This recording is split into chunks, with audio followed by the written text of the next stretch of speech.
আরে বন্ধু,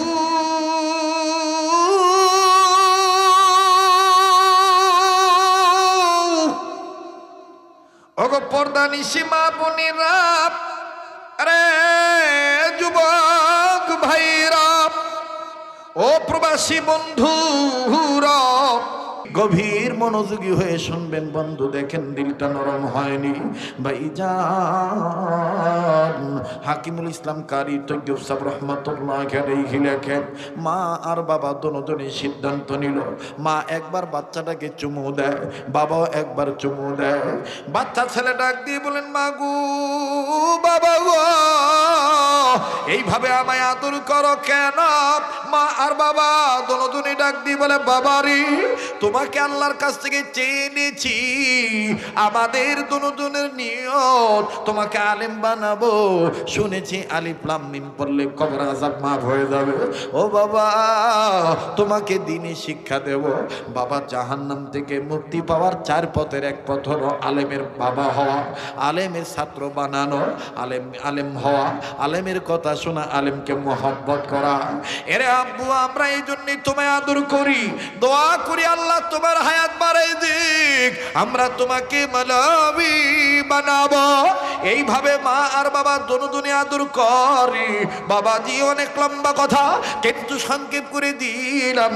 এবার মা বাবা দুজনে যখন আদর করে, আমার বন্ধুগণ, আল্লাহর নীলা খেলা বোঝা যায় না। মাত্র 3, 4, 5 দিন 7 দিন পর পরই এই বাড়িতে কঠিন তরে আগুন লেগে গেল। আমার বন্ধুগণ, ঘর দুয়ার সব পুড়িয়া ছারখার হয়ে গেল। বাচ্চার সামনে মাও মরিয়া যায়, বাবাও মরিয়া যায় রে বাবা। এই বাচ্চা ছেলেটা কান্দার ডাক দিয়ে বলে, আল্লাহ,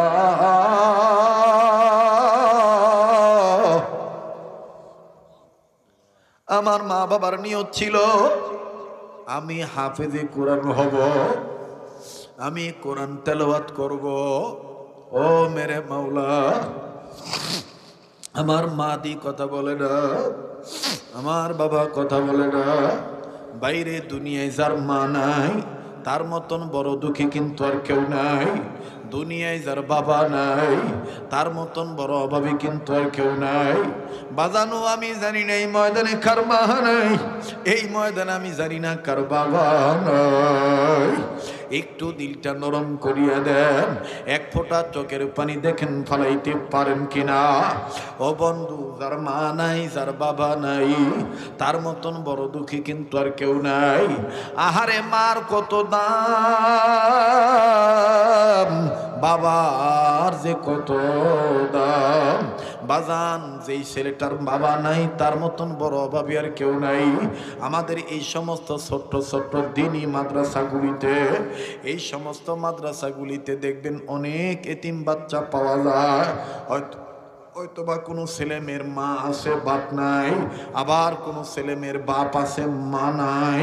আমার বাইরে আমি আমার মাদ্রাসার কথারে আপনাদেরকে জানিয়ে দিয়ে যাই, যেই সন্তানটার বাবা নাই, তার মতন বড় দুঃখের কেউ নাই। হয়তো বা আপনি প্রায় এই বয়ানটা শুনছেন আমার বয়ান থেকে। আসরে নামাজের পরে আমার নিজ প্রতিষ্ঠানে আসরে নামাজের পরে বারান্দায় দাঁড়াইছি, দাঁড়াইয়া বাচ্চাদের খেলা দেখতেছি, ছাত্রদের খেলা দেখতেছি।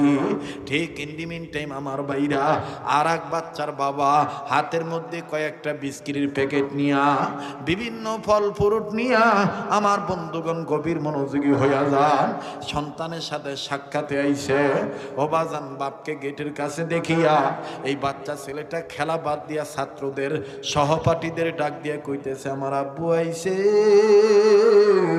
আমি আমার আব্বুর কাছে যাই, আজকের জন্য আর খেলবো না। আমার বন্ধুরে দেখলাম দৌড় মারিয়া বাপের কাছে গেল, বাবাও ছেলেটাকে জড়ায় ধরল।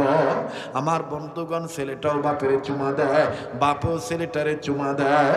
আমার ভাইরা, আমার বাবাজিরা, আমার পাশে আর একটা বাচ্চা ছেলে দাঁড়াইছে। এই ছেলেটা দেখতেছি বাপ ছেলেরে কেমনে আব্বু আব্বু কইয়া চুমা দেয়, আবার ছেলেও বাপেরে কেমন আব্বু কইয়া চুমা দেয়, আর কত সুন্দর আদর করে। বারান্দার এই ছেলেটা চিৎকার দিয়া কান্দার বলে, আল্লাহ,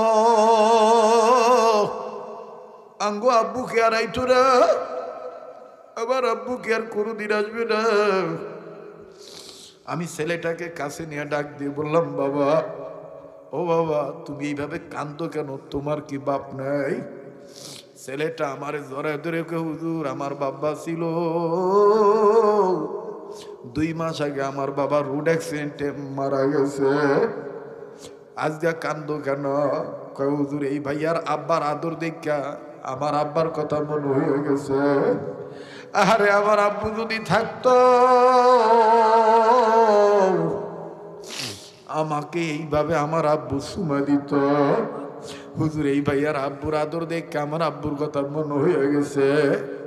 ভাইজান, ওই দিন বুঝছি যার বাপ নাই তার মতন বড় দুঃখের কেউ নেই। আবার যার মা নাই তার মতন বড় অভাবী আর কেউ নাই। মায়ের অভাব কিন্তু বাজান কারো দ্বারা পূরণ হয় না। খালা, মামি, চাচি, দাদি, নানি, ফুফু, কারো দ্বারা কিন্তু মায়ের অভাব পূরণ হয় না। আমার বাইরে আমার বাবাজিরা, যার মা নাই, যার বাবা নাই, তার মতন বড় দুঃখের কেউ নাই। ও বাজান, এই মুহূর্তে এই ময়দানে কে জানি মা হারায় বয়ে রয়েছে, কে জানি বাপ হারায় বয়ে রয়েছে। কার মা বাপ জানি কবর থেকে কান্দার বলে, পুত্রে, মা ফিলে গেলি আমরা লাগি একটু কাঁদলি না রে বাবা? ও বাবা, কবরে এসে খবর পাইলাম কোনো ছেলে মেয়ে যদি মা বাবার লাগে কান্দে, বাবা রে, ছেলে মেয়ের চোখের পানির বরকতে মা বাবার কবর আজাব মাফ হয়ে যাবে। মোহতারাম হাজিরিন, আর লম্বা নয়, এই বাচ্চা ছেলেটা একবার মার কপালে চুমা দেয় আর একবার বাবার কপালে চুমা দেয়। কান্দার ডাক দিয়ে বলে, মা গো,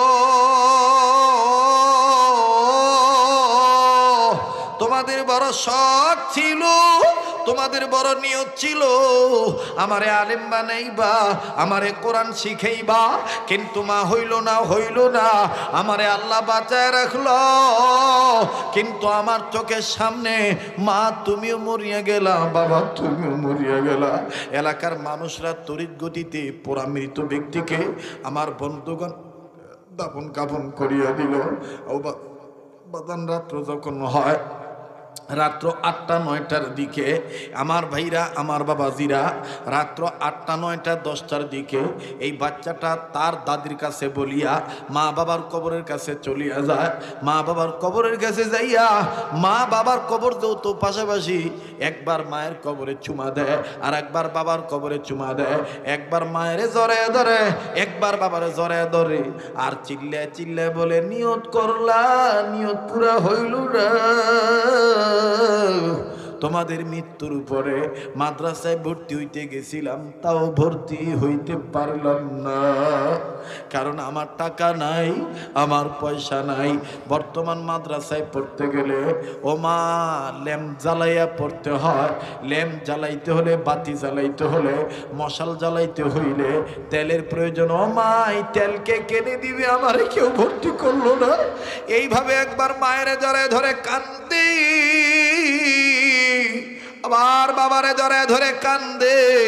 আমার বন্ধুরে দেখেন, হেদায়েত আল্লাহ যে কোনো মুহূর্তে যে কোনো মানুষকে দিতে পারে। ওই পথ দিয়ে যাচ্ছিলেন কারি তৈয়ব সাহেব রহমতুল্লাহ আলাইহি লেখেন, ওই পথ দিয়ে যাচ্ছিলেন একজন মাদক সেবনকারী, মদ খাইতে যায় প্রতি রাত্রে। ওই সময় ওই রাস্তা দিয়া জমিদারের ছেলে যায় মদ খাইতে, কিন্তু বাজান যখন দেখলো কবরস্থান থেকে কান্নার আওয়াজ, এই বাচ্চা এই ছেলেটা, যুবক ছেলেটা মনে করলো সম্ভবত কোনো জিনপরির কান্নার আওয়াজ হবে। ভালো করে টর্চ লাইটের আলো জ্বালাইলো, এদিক ওদিক খুঁজিয়ে দেখে একটা বাচ্চা ছেলে কখন এই কবরের উপরে জড়ায় পড়ে, আবার কখন ওই কবরটা জড়ায় ধরে কান্দে। এই যুবক ছেলে বাইরে থেকে দাঁড়ায় বলে, কে তুমি, কে তুমি, কেন কান্দ, তুমি মানুষ না জিন বলো? এই বাচ্চা ছেলে ডাক দিয়ে বলে, ভাইয়া, আমার মা নাই, আমার বাবা নাই। তুমি কি জানো না ভাইয়া, এই যে গত কয়েকদিন আগে অমুক এলাকায় আগুন লাগিয়া যে বাড়িটা পুড়িয়ে গেছে, ওই বাড়িটা আমাদের ছিল। আমার মা নাই, আমার বাপ নাই, আমি মা বাবার কবর ধরিয়া কান্দি। আমার মা বাবার বড় শখ ছিল আমারে আলেম বানাইবো, মাদ্রাসায় পড়াইবো, কিন্তু ভাইয়া আমি মাদ্রাসায় গিয়েছিলাম ভর্তি হওয়ার জন্যে। ব্রিটিশ বর্তমান নিয়ম করে দিয়েছে, কোন মুসলমানের দ্বীনি শিক্ষা প্রতিষ্ঠান চালু থাকবে না। চালু থাকলেও ইলেকট্রিসিটি থাকবে না, কারেন্ট থাকবে না, কিচ্ছু থাকবে না। তারা নিজ নিজ খরচে পড়বে, পড়তে পারলে দিন শিখবে, নাইলে নাই। ভাইয়া আমি মাদ্রাসায় গিয়েছিলাম, মাদ্রাসার হুজুর আমাকে বলল আমাদের মাদ্রাসায় তো ফ্রি ভর্তি করা যাবে না, কারণ বর্তমান পড়তে গেলে তেলের দরকার, এই তেলটাই হলো ছাত্রের খোরাক, এটা তো তোমার নাই, অতএব তোমাকে ভর্তি করা যাবে না। ভাইয়া টাকার অভাবে তেলও পাইলাম না, মা বাবার আশাও পূরণ হইল না। এই মাদক ছেলে যুবক বাইরে দাঁড়ায় কান্দারে ডাক দিয়ে বলে, মালিক জীবনে কত টাকা নষ্ট করেছি মদ খাইয়া, কত সম্পদ নষ্ট করেছি গুনাহ কামাই করিয়া, আয় আল্লাহ লক্ষ্য করি নাই। আজ এই ছেলেটা আমার বিবেকের দরজার তালা খুলে দিল, ও মালিক তওবা করলাম, আর জীবনে মদ খাবো না। আয় আল্লাহ মদের টাকা দিয়া তোমার এই বান্দা বাচ্চা ছেলেটার মাদ্রাসার ভর্তি হওয়ার খরচের তেল আমি কিনে দেব। এবার যুবক ছেলে, ভাই এই ময়দানে যদি এরকম কেউ থাকো, হুজুর আমি জিন্দেগিতে ভালো মতন নামাজ পড়ি নাই, হুজুর আমি দাড়ি রাখি নাই, হুজুর আমি গুনাহ করেছি, আমাকে কি আল্লাহ মাফ করবে? আমার আল্লাহ বলেন, লা তাকনাতু মির রাহমাতিল্লাহ। আমার দরবার নিরাশ হওয়ার দরবার না। আয় বান্দা আয়, ফাফির রুইলাল্লাহ, আয় আমার দিকে ফিরে আয়, আয় আমার দিকে ফিরে আয়। ও সাবিকু ইলা মাগফিরাতিম মির রাব্বিকুম, দৌড় মার বান্দা, প্রতিযোগিতার মাধ্যমে দৌড় মার। তুই আমারে ডাক দে, উদউনি আস্তাজিব লাকুম, আমি তোর ডাকে সাড়া দেব। তোর কিছু চাওয়া থাকলে আমার কাছে চা। ও ইজা সাআলাকা ইবাদি আন্নি ফা ইন্নি করিব, আমি তোর চাওয়া পাওয়া মিটিয়ে দেব। বান্দা তুই আমারে দূরে মনে করিস না রে বান্দা, আমি তোর এতটা কাছে, নাহনু আকরাবু ইলাইহি মিন হাবলিল ওয়ারিদ। আমি রব্বে করিম, তুই গোলামের ঘাড়ের রগের চেয়ে তো নিকটে। দে আমারে ডাক দে, দে দে ডাক দে। চিল্লা বলেন না আল্লাহ, আবার বলেন না আল্লাহ, আর একবার বলেন না আল্লাহ। এই যার আল্লাহ ডাকতে ভালো লাগে বুঝে নেন আল্লাহ আপনাকে মাফ করে দিয়েছে, দিবে। আবার ডাক দেন না, বলেন না আল্লাহ। আমার দিল বলে আজকের মাহফিলে দোয়া আল্লাহ কবুল করবে। এই ময়দানে আমি আপনি গুনাহগার হইতে পারি, কিন্তু কে জানি আল্লাহর ওলি হয়ে বসে পড়ছে। ওই একটা লোকের ছিল, আল্লাহ আমার আপনারে মাফ করিয়া দিবে ইনশাআল্লাহ। মায়া লাগায় আবার একটা ডাক দেন না, বলেন না আল্লাহ, আবার বলেন না আল্লাহ। এই যুবক ছেলেটা ডাক দিয়ে বললেন, ভাইরে আয় আয় আয়, আমি তোর নিজে তোকে তেল কিনে দেব, আমি নিজেই তেলের টিন মাথায় করে নিয়ে আমি তোকে মাদ্রাসায় দিয়ে আসবো। তবে শর্ত হলো, আমি যে তোকে তেল দিয়েছি তুই কারো কাছে বলবি না। বাচ্চা ছেলেটা বলতেছে, কেন? যুবক ছেলেটা বলতেছে, ভাইয়া তুমি জানো না, তুমি ছোট্ট মানুষ, এই এলাকার মধ্যে আমার রিপোর্ট ভালো না, কোনো মানুষ আমাকে দেখতে পারে না, কারণ আমি অনেক পাপ করেছি, অনেক অন্যায় করেছি। কেউ যদি শোনে আমার টাকা দিয়ে তোমাকে তেল দিয়েছি, কেউ যদি শোনে আমি তোমাকে মাদ্রাসায় ভর্তি করে দিয়েছি, এমনও হইতে পারে হুজুররা তোমাকে নাও রাখতে পারে। এই ছেলেটা ডাক দিয়ে বললেন, ভাইয়া আমি কাউকে বলবো না, তুমি তোমার আমানত ঠিক থাকবে, আমার কাছে তোমার আমানত ঠিক থাকবে। তাও তোমার কাছে অনুরোধ করে বলি, আমার মা বাবার আশাটা যেন পূর্ণ হয়, তুমি আমারে মাদ্রাসায় ভর্তি করে দাও। এবার ভাইরে, জমিদারের সন্তান বিদায়, এলাকার মধ্যে তার দাপট, দোকান বন্ধ হয়ে গেছে। দোকানদারকে যেয়ে তুলি বলে, তোর কত টাকা দরকার, আমি টাকা দেব, এক টিন তেল আমার মাথায় দে। বাজান রে, কোরআন শিক্ষাওয়ালাকে মোহাব্বত করার কারণে দেখেন এই গুনাহগার ছেলেটা যখন কেরোসিন তেলের টিন মাথায় নিয়ে এক পা দু পা হাঁটি হাঁটি পা পা করে মাদ্রাসায় নিয়ে গেল, বারান্দায় তেলের টিনটা নামাইয়া দিয়া বলে, বাবা ভাইয়া আবার তেল শেষ হয়ে গেলে আমি তোমাকে গোপনে অন্ধকার রজনীতে তেল দিয়ে যাব, তুমি কারো কাছে বলবা না, তুমি নিশ্চিন্তে লেখাপড়া করো আর আমার জন্য দোয়া করো, আমার যেন আল্লাহ মাফ করে দেয়। আমার যেন আল্লাহ মাফ করে দেয়। মোহতারাম হাজিরিন, আমার ভাইরা, আমার বন্ধুরে, এরকম একটা নিয়ত নিয়ে তুমিও বসো, তুমিও অপেক্ষায় থাকো, এইভাবে আল্লাহ তোমাকেও মাফ করে দিতে পারে। আমার বন্ধুরে, আমার ভাইরা, এই গোলাম যখন ডাক দিয়ে বলল আমি আবার আসবো গোপনে, আমি তোমাকে নিজে আবার তোল কিনে দেব, খবরদার তুমি আমার কথাটা প্রকাশ করবা না। ছেলেটা ডাক দিয়ে বলল ঠিক আছে, আমি বলবো না। মুহতারাম হাজিরিন, একদিন, 2 দিন, 3 দিন চলে গেল, 7-8 দিন পরে আল্লাহর বান্দা জমিদারের পুত্র মারা গেল। আমার ভাইয়ের এলাকার মানুষ, ওলামায়ে কেরাম সম্মিলিতভাবে তার লাশ দাফন কাফন করবে, জানাজার নামাজ পড়াবে। জানাজা পড়ানোর জন্য দাঁড়িয়েছে ইমাম মহোদয়, দাঁড়িয়েছেন মাদ্রাসার মুহতামিম, দাঁড়িয়েছেন নামাজ পড়ানোর জন্য, জানাজার নামাজ পড়াবেন।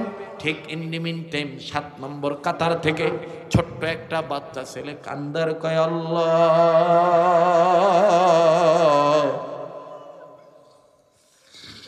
আমার আপন বলতে কেউ নাই, আমার মাও নাই, বাবাও নাই, একটা ভাইকে মিলাইলা, এই ভাইয়াটাকে নিয়ে গেলা, এখন আমার তেল কে আর কিনে দিবে? ইমাম সাহেব হুজুর নিয়ত ছেড়ে দিয়া পিছনে আসিয়া বাচ্চা ছেলেকে ডাক দিয়ে বলে, আরে আব্দুর রহিম, কি হইছে, ঘটনা খুলে বল।